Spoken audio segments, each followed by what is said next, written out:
New card. For every popular IP that exists, from Minecraft to Five Nights at Freddy's, they will always have some of the most devoted and loyal fans. As a child, I yearned for the mines. I'm not just talking about people who will buy the merch or go see the latest movie though. I mean fans who will turn their passions into a creative outlet, whether that be through cosplay or, fanfiction. Why is this so wet? Basically, if fans care enough about a certain character, you can guarantee there'll be some form of fan art for it. Like, no matter how obscure the TV show or game may be, there's always going to be someone out there either writing a 10,000 word fanfic or drawing enough fan art to fill the fucking Louvre. Now, with that being said, Spider-Man isn't exactly an unknown character. In fact, he's arguably one of the most well-known superheroes in all of media, so naturally, he has an abundance of fan art, like comics, incredible animations, and of course, fan films. Oh my god, I must be seeing things! However, in 2021, a Spider-Man fan film was announced that looked like it wasn't just going to be another fan film, but instead a movie that was going to rival the MCU Spider-Man. A Spider-Man movie that many fans of the character had been begging for, and oh my lord, look at that suit. Surely this is going to be one of the best fan films ever made. Oh no. So, with Spider-Man being around since the 60s, the character obviously has a huge amount of fan films and animations, going as far back as 1992 with the Green Goblin's Last Stand, a passion project made by Dan Poole, who is a bit of a psychopath. Like, the dude directed the movie while also playing Spider-Man, and in order to film shots of him swinging between buildings, Dan just launched himself off a balcony. Why did you swing from that fire escape? The simple answer has always been, I needed the shot. Dan was a huge Spider-Man fan, spending close to 4 years creating these short films as kind of a way to break into the film industry so that he could help bring a faithful adaptation to the big screen. And at the very least, you definitely can't say that Dan wasn't fully committed. Knew that was coming. I got that bitch on camera. These short videos were all made with approximately zero budget and no film school education, with it all leading to Dan eventually deciding to make a full-blown movie as a way to impress James Cameron, who at the time was in talks to making the first actual feature-length Spider-Man movie. Once Dan heard this news though, he instantly got to work, firstly wanting to make a sort of 5-minute trailer filled with action scenes, but then Dan read the death of Gwen Stacy, and really gravitated towards its more mature story.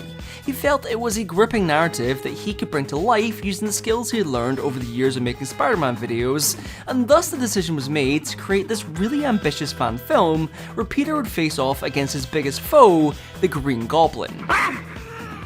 It's probably worth mentioning that the entire movie was made for around $400, meaning the cast and crew didn't really get paid. They not so legally acquired stuff to help make props like the Green Goblin mask. They filmed in places where they absolutely had no permission, and of course, everyone did their own stunts. Especially Dan, who was basically a human crash test dummy throughout filming. Like, on top of swinging between two actual buildings, he also did other insane shit like standing on top of a moving car, nearly falling off of roofs, hanging upside down 30 feet in the air, and launching himself through barrels.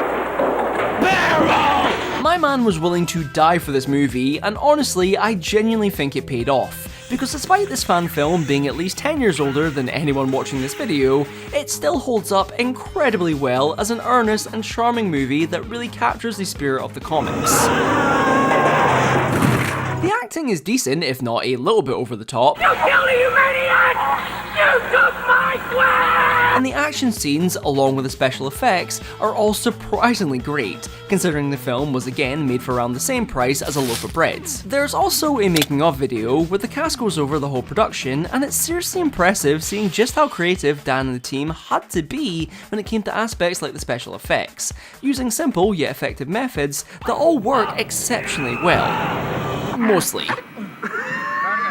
Everyone who worked on the movie looked back on it really fondly by all accounts, constantly mentioning the creative workarounds they had to come up with, and naturally saying what a madman Dan was for filming some of this shit. Now, since the Green Goblin's last stand, there's obviously been a huge influx of newer 1080p Spider-Man fan films, especially with YouTube making it easy for anyone to upload whatever they want for the entire internet to see. I actually went through a couple of these fan films while making this video, and something that really blew me away was the sheer amount of passion and creativity that is crafted into these love letters for the character. Sure, the wigs aren't great and the acting is questionable, And your uncle's been shot and murdered. What?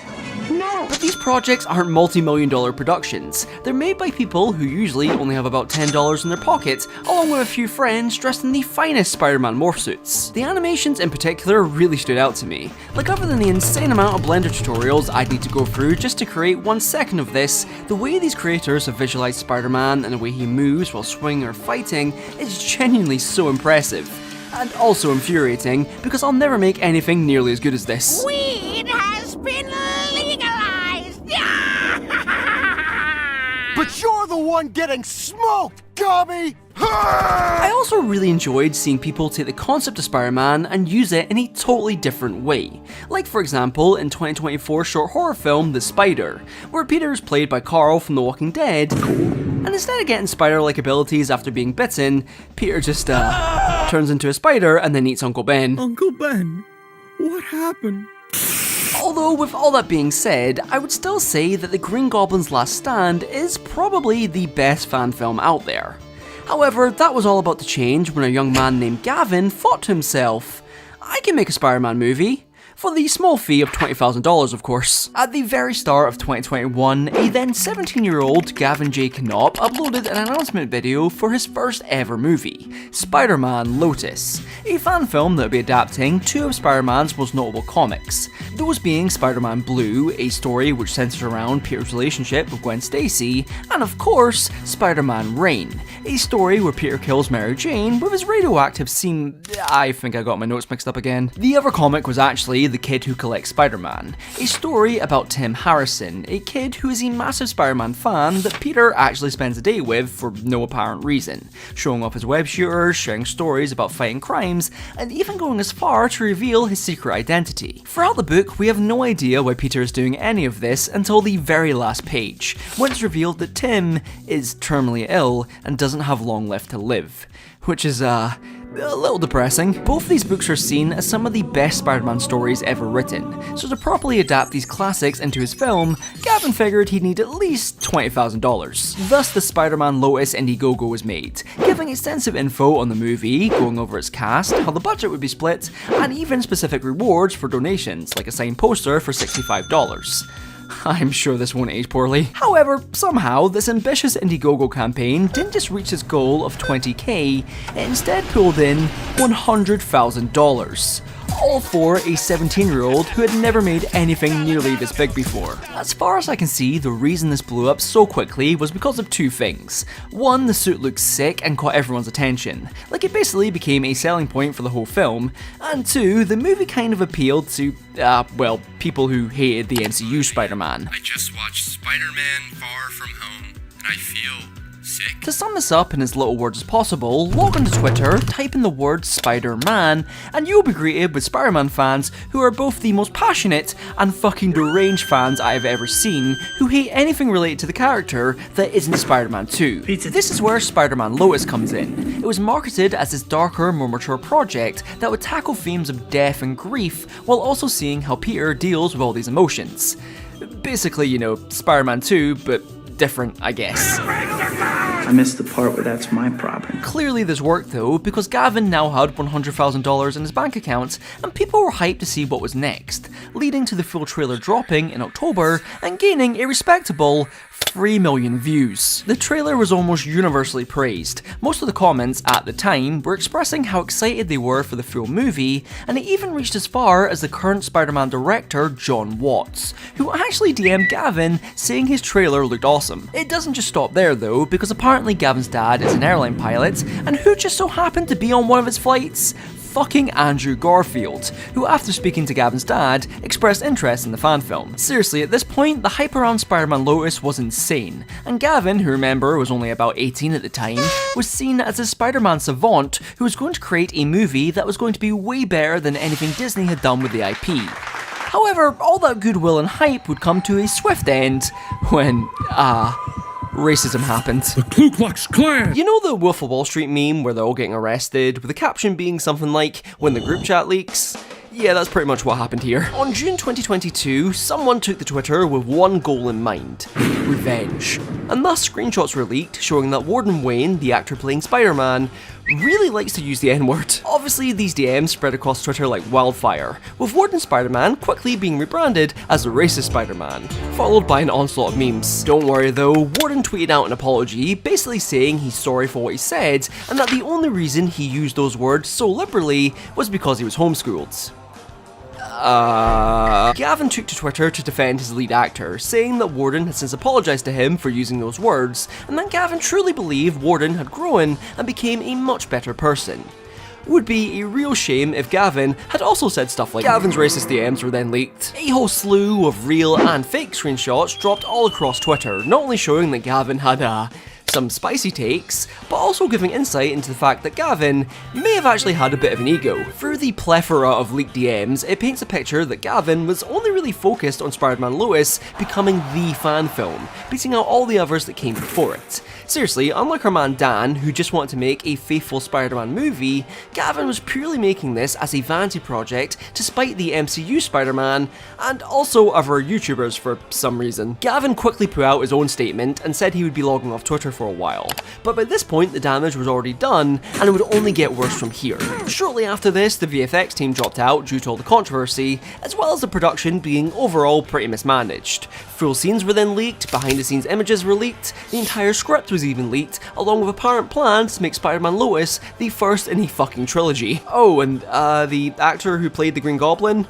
allegedly liked kids too much. I love kids, Charlie! I love kids! By this point, the entire movie was basically a sinking ship. Years of goodwill evaporated in an instant, with this $100,000 project going up in flames, all because of one Twitter account, which turned out to be a 15-year-old kid that actually knew Gavin. Yeah, so real quick, this kid was apparently friends with Gavin years earlier when he was like 9. Then when Spider-Man Lotus started to get popular, Gavin ghosted him, which led to this kid then plotting and orchestrating Gavin's entire downfall for the next 5 years. And to be fair, it absolutely worked. It wouldn't be until September when Gavin finally addressed all the controversy in a YouTube video, again apologising for using the gamer word, and also defending himself in regards to a couple fake screenshots that were going around, as well as talking about why the VFX team left, basically saying it was all down to a lot of miscommunication. Unsurprisingly though, this apology video wasn't very positively received. Maybe a ukulele would have helped. However, following this video and another short trailer in October, Gavin went completely radio silent, and for the next 8 months we wouldn't see or hear any news about the movie, leading to a lot of people thinking that Gavin may have abandoned ship too. I mean, the movie was supposed to come out during the summer of 2022, and obviously that didn't happen, so it was probably safe to assume that all this controversy may have put an end to Lotus, which meant a lot of people were going to need a refund. But then in July 2023, Gavin was back, and finally, after a lengthy 2.5-year production, we had a release date of August 10th. Clearly, Gavin was determined to get this thing out, and even went as far as to premiere the movie at the $1 Million Theatre in LA, which didn't really help when it came to the big ego allegations for Gavin. Regardless of all that though, Spider-Man Lotus was finally here, and on August 12th, the full movie was uploaded onto YouTube for everyone to see. So after going through all of this controversy, was the actual movie worth the wait? No. Now, I don't doubt Gavin loves Spider-Man. Like, the dude has devoted years to making Spider-Man content, so clearly he's passionate about the character. But after watching Spider-Man Lotus, I couldn't help but think that Gavin really doesn't understand the character. Basically, the movie starts with Spider-Man fighting Shocker using only the finest of one-liners. It's my shocker suit! Your shocker suit. That's what you're calling. Yeah! Wow. Did you come up with that yourself? Ha ha ha ha ha! Much laughter and exaggerated scenarios ahead. Which causes him to be late for a double date with Gwen, Harry, and Mary Jane, blah blah blah, you get the point. Being Spider-Man is hard, mark it off the checklist. Then literally 2 minutes later, Gwen fucking dies, and for the rest of this movie's 2-hour runtime, everyone is in major need of some antidepressants, especially Peter, who isn't just sad, he's a bully. You're a joke. Seriously, I'm not kidding, Lotus spends the vast majority of its runtime being a compilation of scenes where characters are either sad by themselves, sad with other people, or sad in the rain. My personal favourites. And you know, it's obviously fine to have sad scenes, but when the only thing for 90% of your Spider-Man movie is just scenes of people looking sad that go on for way too long, then maybe that's a bit of an issue. Speaking of issues, as I mentioned earlier, Lotus is an adaptation of two notable Spider-Man comics, and when it comes to either of them, I don't think Gavin read the right books. With Spider-Man Blue, it basically relies on you caring about Gwen Stacy and obviously her death, which was easy enough to do when it came to the comics because she had been a prominent character for years before the fall damage took its toll. So of course, when it comes to Lotus, they speedrun to her death within 5 minutes and treat her more like a plot device rather than an actual character. But hey, come on, we don't have time for any of that character development stuff. We need at least 5 more scenes of people being fucking sad. On the other hand, I think Gavin's interpretation of the kid who collects Spider-Man is somehow worse. What do I do, Lord?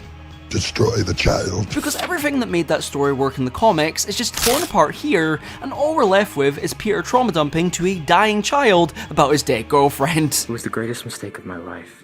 Now everyone else is paying for it. But you're a hero. You saved all those people. And how many others suffered because of it? What is wrong with you? I think it goes without saying that this isn't really Spider-Man. I mean, sure, God knows Peter struggles in the comics. He's constantly going through shit to the point where a defining trait of Peter Parker's life is that it kind of fucking sucks sometimes. But it's in spite of all of that that Peter keeps pushing forward. It's why he's become such a huge role model for so many people. He never gives up because of who he is and the responsibility that comes with that. Sure, he falters, doubts himself, and has thoughts of quitting, but what's made him such an endearing character since his very first appearance is that he finds the resolve to keep going no matter what. So with that being said, I don't think Spider-Man would go as far as to tell a terminally ill child that he should find a better role model. Like, there's a few golden rules with his character, and one of the main ones is that he doesn't give up. On the plus side, at least he doesn't use anyone as a human shield. Oh, come the fuck off. In fairness though, there are still some good aspects to Lotus. Please hear me out. The CGI, for the most part, is very well done, and the suit still looks utterly fantastic. Like, both the costume designers and the VFX team did some great work here. The fight scenes are also pretty good too. It's just a shame the main ones between Spider-Clan and the Green Groomer. Unfortunately, all of that hard work is overshadowed by not only the mountain of controversy around Lotus, but also its overall poor writing, all over the place sound mixing, and non-existent lighting. Which for most fan films would have been easily forgivable, cause, you know, budget, but this was made for $100,000. Now upon release, both Lotus and Gavin took a vicious beating from all across the internet. See, fan films don't typically receive much criticism because, you know, they're fan films, but Lotus was a special case as many people didn't really see this as a fan film, but rather a pretentious vanity project made by someone who was only interested in showing that he knew better than anyone else. Unsurprisingly, all this controversy, combined with the movie being, well, shit, led to Lotus being bombarded by an ungodly amount of negative reviews. I mean, just one quick look at the movie's IMDb page, and that spicy 3 out of 10 rating tells you all you need to know. 1 star, complete character assassination. 2 stars, for the love of God, go back to film school. 1 star, 100k down the drain. And 1 star, this might be the worst piece of media I have ever seen. Side note, if you go to 35 minutes and 46 seconds, the Harry walking scene, and begin playing Boulevard of Broken Dreams by Green Day, it fits perfectly. Hey, he's right. At this point it was pretty obvious that Gavin bit off way more than he could chew with this project, and all he could really do now was try to withstand the insane amount of fire he was under. Now, to wrap this up, I kinda wanted to see what everyone involved with Lotus is doing now. I mean, this whole situation happened like 2 years ago. I know, right? Early to the topic as usual. But for the most part, the majority of actors haven't done much since Lotus came out. The only person who actually has done anything is, of course, Gavin, who has recently, as September of this year, released another Spider-Man fan film titled The Kid Who Collects Spider-Man, which is pretty much just a reworked version of Lotus with some key differences. Like how instead of being 2 hours long, it's now only 13 minutes, it cuts out all the long sad scenes, fixes the colour grading, and even adds in new lines to make Peter sound less like a manic depressive and more like, you know, Spider-Man. But you tried tried to save her. I saw the videos. The Beagle's making up stories like they always do. It's not the same. There's more to it that you wouldn't understand. But you tried to save her. I saw the videos. The Beagle's making up stories like they always do. I know, Tim. I know. And there's so much I wish I could tell you. I just think you're looking at me like someone that I'm not. I don't understand. I know, you're just a kid. And it doesn't feel right to let you look up to someone like me. I don't understand. I'm sorry. I'm trying to do the right thing here. The biggest difference being that instead of just ditching the kid because he gets sad over Gwen again, like in Lotus, here Peter gets a bit overwhelmed, politely says he'll be right back, and then visits Uncle Ben's grave to compose himself.